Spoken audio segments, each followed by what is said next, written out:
Would you like to ride the MTA but you're not quite sure where to start? MTA actually has a trip planner online that you can use to plan where to go. There are some already preloaded addresses that you can choose. Not everything is in here, but a lot of museums, places of education, hospitals are already preloaded.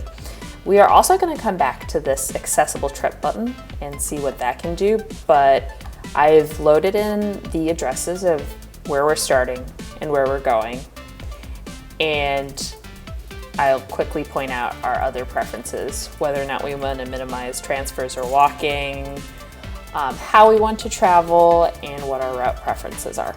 Let's see what happens. So to go from Pratt Manhattan campus up to the Met, we have a few itineraries of about 20 to 23 minutes on different trains leaving from Union Square Station.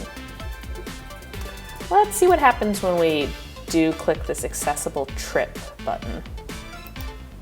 First of all, there may be elevator outages.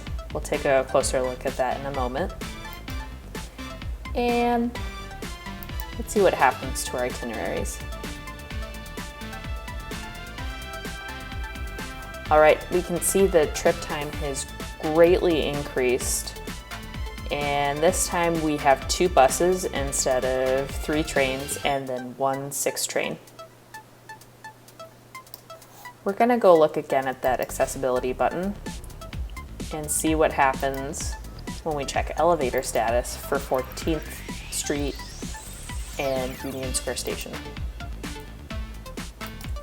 So we were again leaving from a 4, 5, or 6 train.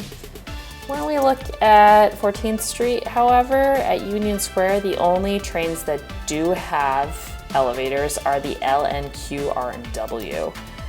So